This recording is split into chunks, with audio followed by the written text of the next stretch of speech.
함께 예배할 수 있어서 대단히 감사합니다. 무더위가 시작되어졌습니다. 별일 없으셨나요? 여러분, 별일이 없는 게 좋을까요? 별일이 있는 게 좋을까요? 별일이 없으면요, 하나님의 일하심을 볼 수 있는 기회가 없어요. 그래서 별일이 있을 때 하나님이 일하심들을 볼 수 있게 되는 줄 압니다. 우리 옆에 있는 분에게 인사합시다. 주님의 이름으로 사랑합니다. 별일 많은 세상 살아가기를 바랍니다. 그래야 우리의 범사에 감사할 수 있을 거예요. 지난 얼마 전에 제가 새벽에 저혈당 쇼크를 경험하면서 내가 언제 이 세상 떠날지 모르겠구나. 다시 한번 생각을 했어요. 나를 점검하고 하나님의 경고를 듣는 것과 같은 생각이 들었어요. 자, 오늘 우리가 살아가는 이 시대를 무한 경쟁 사회라 그러죠. 그래서 참 무한 경쟁 속에서 늘 다른 사람들을 의식하며 살고 있는데, 그러다 보니까 우리가 항상 비교 의식에 빠져 있어요. 남들이 무엇을 했다고 하면 나도 비슷한 무언가 해야 될 것 같고, 남들이 무엇을 장만했다 그러면 나도 사야만 될 것 같아요. 왜 그래요? 유행에 뒤처지지 않으려고. 아주 속어로 그러죠. 구닥다리 취급받지 않으려고. 그죠? 그러다 보니까 우리는 감사보다는 불평이 더 많은 이런 사람을 살게 됩니다. 사회학자 한 분이 이런 말을 했어요. 요즘 이 시대는 암보다 더 무서운 질병이 있는데 그것은 감사불감증이라는 병이다. 이 평가는 아마 정확한 평가가 아닐까라는 생각을 해요. 오늘 이 시대에 살아가는 여러분들에게 정말 자신을 점검할 수 있고, 그리고 감사를 회복할 수 있는 예배가 되었으면 좋겠습니다. 여러분, 옛날 얘기를 좋아하십니까? 저는 어린 시절에 굉장히 옛날 얘기를 좋아했어요. 텔레비전이 없던 시절에 라디오를 통해서 연속 방송국도 들었고요. 그런가 하면 사랑방에 모여 앉아서 동네 어른들의 옛날 이야기를 들었어요.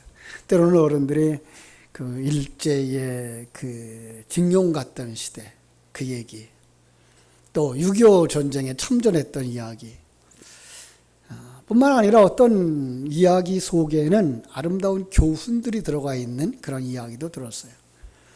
오늘 그래서 제가 옛날 얘기로 설교를 시작하려고 합니다.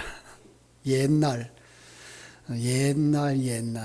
호랑이 담배 피던 시절에 짐승과 사람이 이야기를 하던 시절, 깊은 산 속에 그 산을 지배하는 호랑이가 살았답니다. 호랑이, 누구도 그 앞에서 길을 펼 수 없을 위험을 가진 존재였죠. 산천이 참으로 그 앞에 굴복할 수밖에 없는 그런 왕이죠. 자, 그런데 그도 짐승인지라 어느 날 깊은 웅덩이에 푹 빠져버린 거예요. 거기서 빠져서 정신 차리고 나서는 그냥 거기서 나가고 싶어서, 또 배가 고파서 엉엉 하고 소리를 지르면서 우는 거예요. 지나가던 한 사람이 이 처량한 울음소리를 보고서 불쌍한 마음이 생겨서 커다란 나무 그 아래다 턱 내려줬어요. 그랬더니 호랑이가 이제 그 구덩이에서 그 나무를 타고 올라옵니다. 그런데 구덩이에서 나오는 호랑이가 입맛을 다셔요. 배고파 견딜 수 없다는 거예요. 그래서 당신을 잡아먹어야 되겠다는 거예요. 기가 막힌 사람이, 야, 내가 너를 살려줬는데 넌 나를 잡아먹으려고 그러니? 설득을 했지만 호랑이는 그건 지나간 일이고 지금 난 당장 배가 고프다는 거예요. 다급해진 이 사람이, 야, 그럼 우리 다른 사람들한테 물어보자. 다른 이들에게 물어보자. 결정하자. 물어보자고. 나무를 찾아가서요. 이 전후 사정을 다 듣고 난 나무가 뭐라고 대답을 했을까요? 아까 일부 예배는 우리 할머니가 대답을 하더라고요. 잡아먹는 게 좋겠다고. 이유가 간단해요. 사람들이 걸핏하면 나무를 찌고 자르고 불에다 던진다는 거예요. 나라고 사람 편에 들 수가 없으니까 잡아먹는 게 좋겠다고요. 이 산속에 사는 나무라서 호랑이 편에 들었나 보다. 그러고선 사람들과 가까이에 있는 이제 한 존재를 찾아갔는데 소를 찾아갔어요. 소를 찾아가서 물어봤어요. 그랬더니 소가 한참 생각하더니 대답을 했어요. 뭐라고요? 잡아먹는 게 당연하다고. 사람들이 소를 키워서는 뭐 힘든 일을 다 시킨다는 거야. 쟁기를 매서 밭을 갈고 논에 집어넣고 논을 썰리고 마차를 메어서 무거운 짐을 나르게 하고다가 마지막에는 어디로 보내요? 도살장으로 보내요. 그냥 다 해체해가지고서는 살은 살대로, 가죽은 가죽대로, 꼬리는 꼬리대로, 뼈는 뼈대로 다 잡아먹으니까 사람 잡아먹는 게 맞다는 거예요. 마침 그때 토끼가 지나가고 있었어요. 토끼는 산에도 살죠. 집에도 살아요. 좀 정확하게 판단하겠지라고 생각하고 토끼한테 물어봤어요. 자초지종을 다 얘기해 들은 그 토끼가 하는 말이 말만 들어서는 잘 모르겠는데 다시 그 상황을 한번 재현해 보자. 그리고 호랑이 보고 어떻게 했어요? 그럼 웅덩이에 다시 들어가 봐. 웅덩이에 들어갔습니다. 사람은 어디 서 있어요? 길을 지나가다가 웅덩이 가에 섰습니다. 원위치로 돌아갔어요. 토끼가 한참 생각하는 듯 하더니 그대로 있는 게 좋겠다. 그리고 가버렸어요. 호랑이가 소리치릅니다. 그래도 날 건져줘야지. 그랬더니 사람이 그걸 쳐다보다가 뭐라 그래요? 이 배은망덕한 놈 같아. 침 뱉어버리고 갔어요. 여러분 무슨 교훈이 들어있어요 여기에? 은혜를 배신하고 감사할 줄 모르는 자는 그 호랑이처럼 다시 곤경에 빠지게 된다. 신앙적인 언어를 바꿔보면 뭐라 그럴까요? 은혜에 감사할 줄 모르는 자는 뭐라 그럴까요? 지옥에 떨어진다. 그렇죠? 그럼 천국 가는 사람들의 특징은 뭘까요? 감사할 줄 아는 사람이다. 이렇게 말할 수가 있어요. 그렇죠?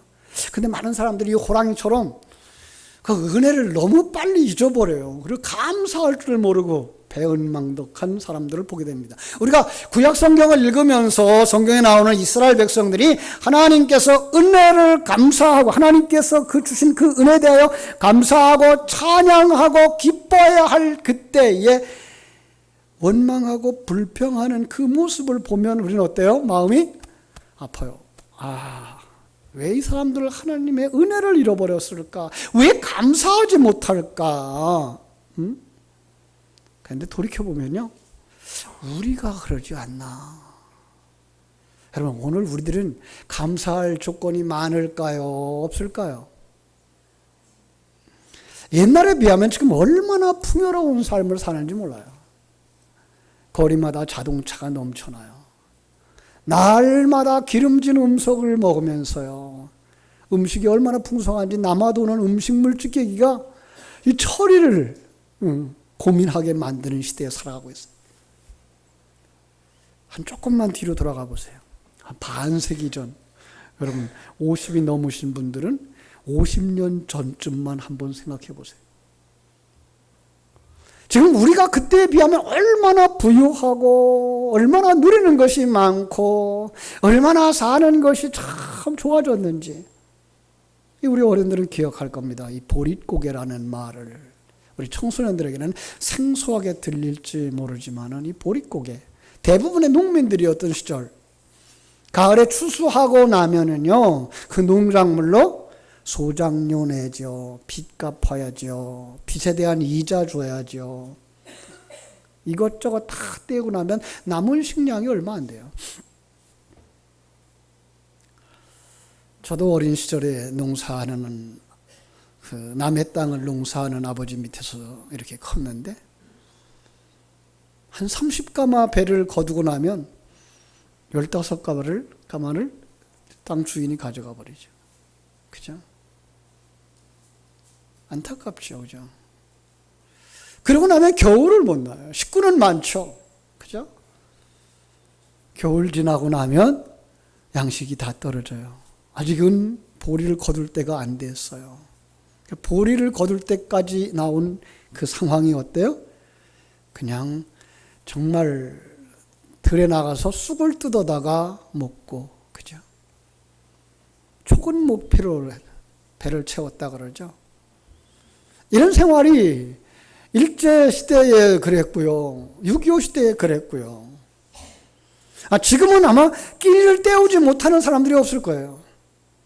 지금은 세 끼 먹는 게 우리가 정상이라고 생각하지만 여러분, 우리가 세 끼를 먹은 게 그렇게 오래되질 않았어요. 점심이라는 단어조차도 중국에서 가져온 단어였어요.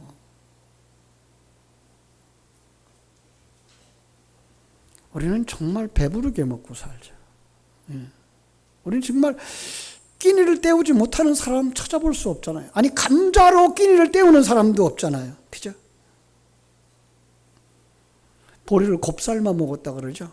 보리만 2번 삶아, 1번 삶아서 푹 퍼진 걸 다시 1번 삶으면 어떻게 돼요? 부들부들해지고 커지죠. 거기다가 뭐예요? 고추장이라도 한 숟갈 넣고 비벼서 그걸로 배를 채웠던 사람. 그런데 지금은 우리는 그러지 않아요. 너무나 잘 드셔서 걱정들이죠. 너무 많이 먹어서 비만해지고, 그죠? 어떻게 하면 건강하게 살까를 검토하는 시대. 그런데도 불구하고 우리는 감사보다는 원망하고 불평하는, 이게 내 모습인 것 같아요. 사랑하는 여러분, 다음 주일은 우리 교회가 맥주 감사 주일로 지키려고 합니다. 하나님께서 출애굽한 이스라엘 백성들에게 1년에 3차례 절기를 지키라고 그랬죠. 6월절, 그리고 6월절 지나고 50일이 지나면 오순절인데 맥주 감사절, 그리고 이제 가을에 모든 농사를 다 거두어서 창고에 두고 나면 이제 천막을 치고 초막에서 지나간 한 1년을 돌이켜보면서 지내는 초막절이 있었죠. 왜 하나님이 이렇게 이스라엘 백성들에게 3번의 절기를 주셨다고요? 감사하는 자가 되라고. 물론 우리는 구원의 은혜에 대하여서 감사하며 살아가는 사람들이죠. 그런데 우리가 구원받은 것에 대하여서만 감사할까요? 그 구원이라는 자체를 우리가 이해하지 못하면 난 구원받았어, 그건 감사해. 그런데 삶에는 이런 원망과 불평이 있어가 돼요. 그렇지 않습니다. 구원은 예수를 믿는 그때부터 내가 이 세상을 떠나는 그날까지 완성되어져 가는 것이 구원이기 때문에 그 안에서 하나님의 일하심을 볼 줄 아는 사람들은 성경이 말하고 있는 범사에 감사하는 자가 되는 줄로 믿습니다. 사랑의 원자탄으로 알려진 우리 손양원 목사님, 여순 반란 사건 때 사랑하는 2 아들을 공산당 폭도들에게 잃게 됩니다. 어렵사리 2 아들의 시신을 수습해서 장례식을 하게 되는데 그 장례식 식순에 따라서 이 답사를 하셔요. 하얀 두루마기를 곱게 입은 목사님 이렇게 말씀하십니다. 여러분, 내 어찌 긴 말에 답사를 드리겠습니까? 내 아들들의 순교를 접하고 느낀 몇 가지 은혜로운 감사의 이유를, 감사의 조건을 이야기함으로써 답사를 대신할까 합니다. 그래서 10가지를 쭉 읽어가요. 첫째로 나 같은 죄인의 혈통에서 순교의 자식들이 나오게 하셨으니 하나님 감사합니다. 자식이 죽었는데 그 죽음을 예수 증거하다가 죽은 그 죽음이기 때문에 감사하다는 거예요. 둘째로, 허다한 많은 성도 중에서 어찌 이런 보배를 내게 맡겨주셨는지 감사합니다. 셋째로, 내게 주신 3남 3녀 중에 가장 아름다운 2 아들 장남, 차남을 하나님 앞에 바칠 수 있게 되어서 감사합니다. 넷째로, 한 아들의 순교도 귀하고 귀하거늘 하물며 2 아들의 순교라니요. 하나님 감사합니다. 5번째로, 예수 믿다가 누워서 죽는 것도 큰 복이라고 하거늘 하물며 순교라니요. 6번째로, 미국에 유학 가려고 준비하던 내 아들 미국보다 더 좋은 천국에 갔으니 내가 마음이 안심되어서 하나님 앞에 감사합니다. 7번째로, 사랑하는 두 아들을 총살하는 원수를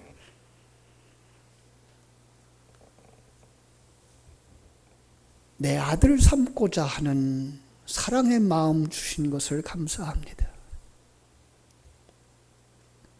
여덟 번째로 두 아들로 말미암아 무수한 천국의 아들들이 생길 것이 믿어져서 감사하고요.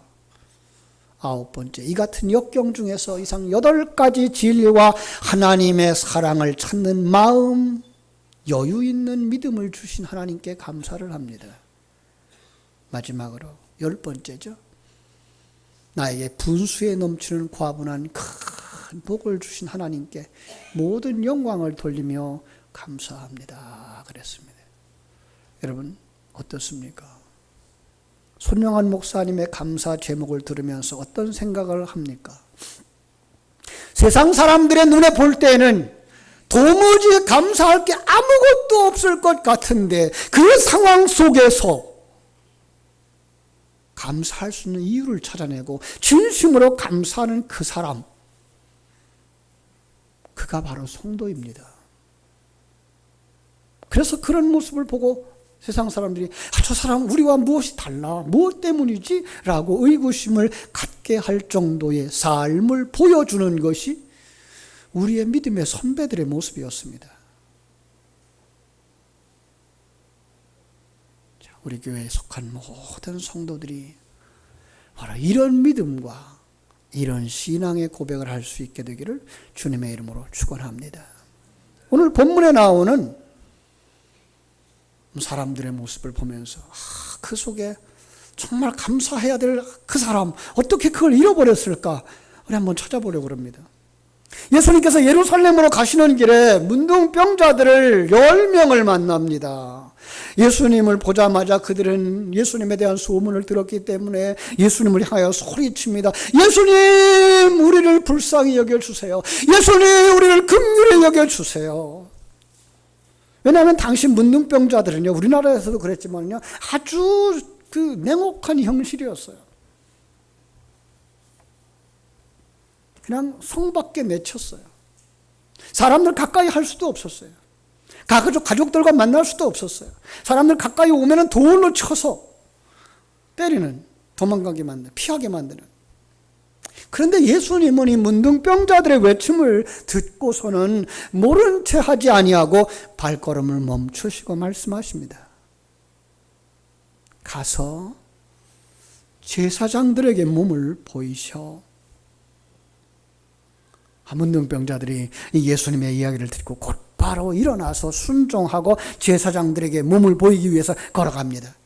그런데 얼마쯤 걸어갔는지 가는 도중에 자신들의 몸이 나은 걸 발견하게 됩니다. 문둥병자들의 피부가 깨끗해진 겁니다. 어린아이 살과 같이 정말로 깨끗해진 거예요. 감각이 살아난 거예요. 마치 요단강에서 7번 목욕하고 올라오던 나만 장군의 피부가 깨끗해진 것처럼. 얼마나 놀라웠을까요? 여러분 가만히 생각해보세요. 우리 여기 상처 하나 있는데 그것만 깨끗하게 상처도 없이 싹 나았다. 그것만 해도 놀라울 텐데 이 문둥병이라고 하는 저주받은 병이라고 생각했던 그 문둥병자들이 그 문둥병이 깨끗하게 됐어요. 얼마나 놀랐고 얼마나 감사하고 그동안에 그 멸시천대 받았던 날들을 생각하면서 눈물이 흘러 서로 끌어안고 서로 기쁘며 찬양했을 거예요. 어떻게 찬양했을까요? 나 구원받았네, 너 구원받았네, 우리 구원받았네. 나 치료받았네, 너 치료받았네, 우리 치료받았네.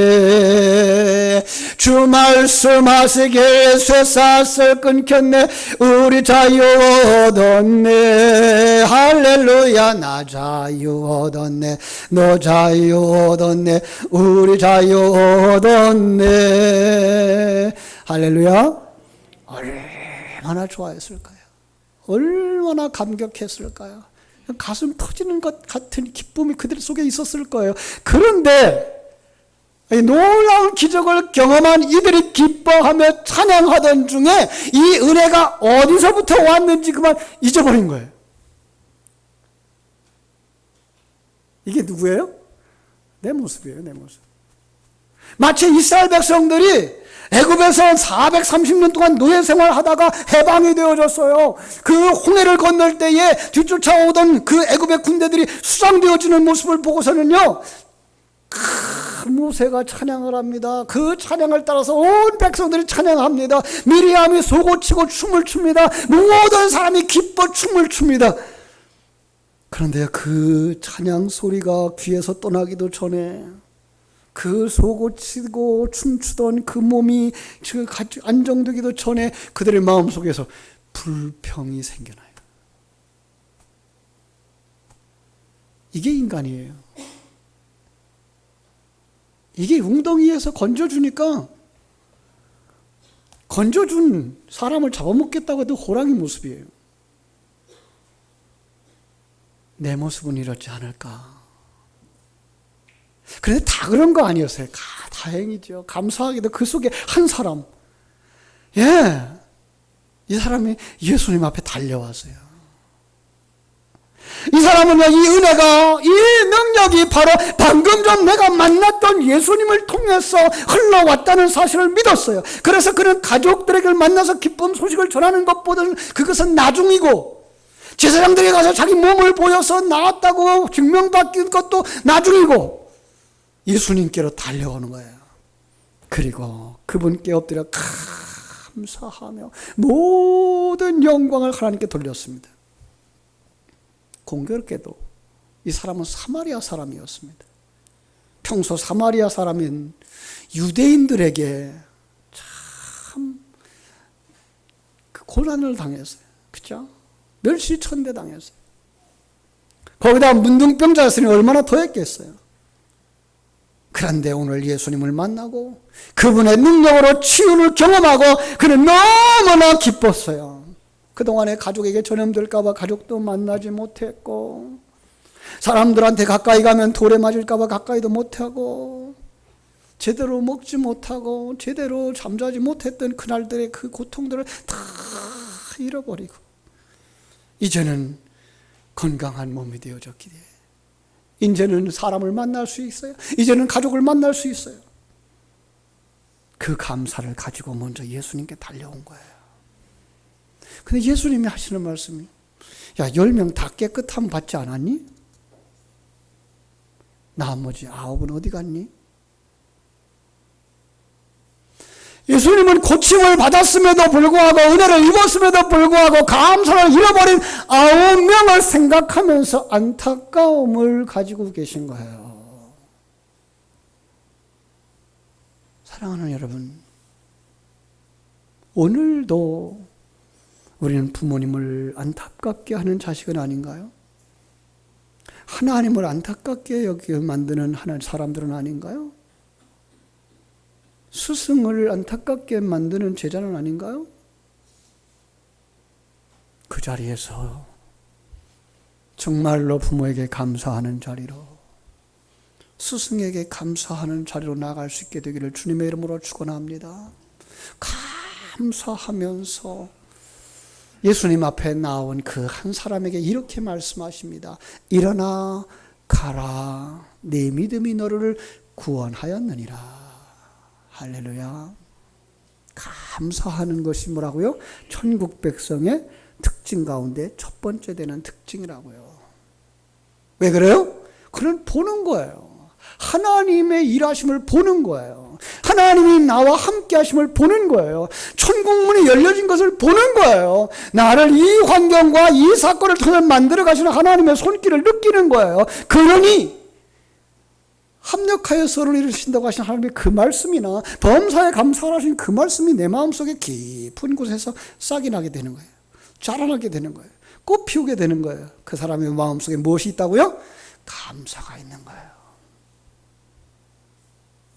나는 어디에 속해 있는 사람일까요? 9명에 속한 사람은 아니겠죠. 바로 한 사람에게 속한 사람 되어지기를 바랍니다. 그 사람이 이제 자기의 문제, 질병 치료가 되었기 때문에 감사하는 것만이 아니었어요. 어떤 사람은 그래요. 그 사람은 병이 나았으니까 감사하죠. 그 사람은 사업이 잘 되니까 감사하죠. 그럼 이 사람은 어떨까요? 제가 한 사람을 이제 소개할게요. 다니엘이에요. 느부갓네살 왕이 남쪽 유다를 공격해가지고서는요, 유다 백성들을 다 포로를 잡아갔어요. 왕족도 귀족도 그 자제들도 다 포로를 잡아갔어요. 그 중에 한 사람이 다니엘이었어요. 그리고 그 백성들을 어떻게 잘 다스릴까 생각해서 그들 가운데 몇 사람을 택하여서 이제 조력자로 정치하는데 도움을 받고자 세우는데 그 중에 한 사람이 다니엘이었어요. 생각해 보세요. 신분이 이제는 왕족에서 어디로 내려갔어요? 포로가 되어졌어요. 우상 숭배하는 나라, 우상에 찌들려져 있는 그 음식과 생활 속에서 나를 지키기가 너무나 힘든 세상. 그런데 믿음을 지키려고 몸부림치면 몸부림칠수록 모함이, 함정이, 올무가 쪼여오는 거예요. 마지막에 어떤 신에게 절하든지 기도하든지 하면은요, 그를 사자굴에 던져 넣기로 법으로 정했어요. 다니엘서 6장 10절에 보면요, 다니엘이 이 조서에 왕의 도장이 찍힌 것을 알고도 자기 집으로 돌아가서 뭐 했다고요? 하루 3번씩 무릎을 꿇고 기도하며 그의 하나님께 감사하였더라. 뭐 했다고요? 감사하였더라. 여러분, 그 고난 중에서의 감사, 그의 감사가 어떤 열매를 맺었는지 압니까? 다니엘서 6장 26절 27절에 가면 사자굴 속에서 하나님이 지켜보호해 주셔서 그가 사자굴에서 올라옵니다.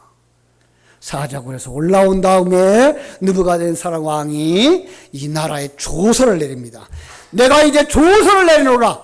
내 나라 관할 아래에 있는 사람들은 다 다니엘의 하나님 앞에 떨며 두려워할지어다. 신앙 고백하는 사람이 되는 거예요. 그는 살아계신 하나님이요 영원히 변하지 않으실 이시며 그의 나라는 멸망하지 아니할 것이요 그의 권세는 무궁할 것이며 그의 구원도 하시며 건져내시기도 하시며 하늘에서든지 땅에서든지 이적과 기사를 행하시는 이로써 다니엘을 구원하여 사자의 입에서 벗어나게 하였음이니라 라고 말씀하는 거예요. 고난 중에서도 감사하는 그 사람, 그 심령을 고난에서 건져주실 뿐만 아니라 그 사람을 지옥에서 건져주실 뿐만 아니라 그 사람을 웅덩이에서 건져주실 뿐만 아니라 다른 사람에게까지도 신앙을 전할 수 있는 정말로 빛된 삶이 되어지고 소금된 삶이 되어져서 아름다운 열매가 맺혀지더라고 하는 사실입니다. 사랑하는 여러분, 이제 우리가 감사하는 사람들이 되었으면 좋겠습니다. 여러분의 심령 속에서부터 하나님의 생명을 가진 자답게 감사의 새싹이 돋아나게 되기를 주님의 이름으로 축원합니다. 이 환경 속에서 다른 사람은 불평하고 원망한다고 하더라도 우리만큼은 감사하는 사람이 되어야 할 줄로 믿습니다. 왜요? 우리는 구원받은 하나님의 자녀이기 때문에 그렇습니다. 우리는 누구라고요? 하나님의 자녀입니다. 예. 사람들은 보지 못합니다. 사람들은 듣지 못합니다.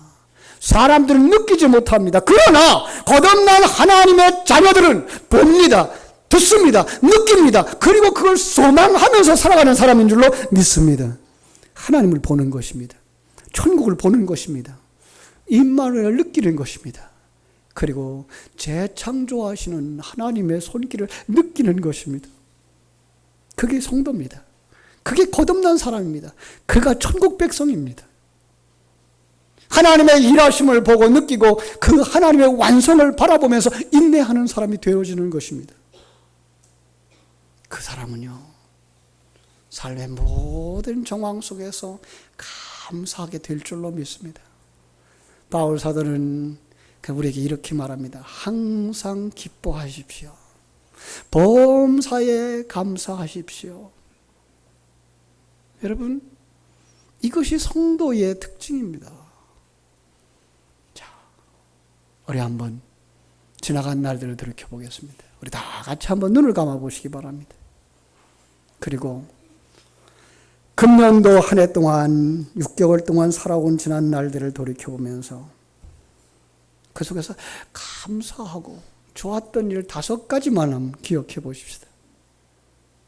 무엇인가 여러분 마음속에도 첫째는, 그리고 둘째는, 그리고 셋째는, 넷째는, 다섯째는, 아마 10가지를 꼽으라 그러면 10가지를 꼽을 수도 있을 것입니다.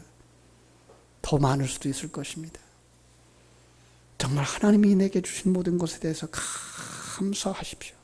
그리고 하나님께 영광 돌리는 여러분 되시기를 바랍니다. 이 감사의 제목을 가지고 이 시간에 우리 다 같이 통성으로 기도하겠습니다. 하나님 감사합니다. 이런 일들이 있어서 하나님 감사합니다. 우리 한 1분 동안만 하나님 앞에 감사의 기도를 드리겠습니다. 주여 감사합니다. 감사합니다. 오늘 내가 이 자리에 있게 해주심을 감사합니다. 오늘 내가 이 설교를 들을 수 있게 해주신 것을 감사합니다.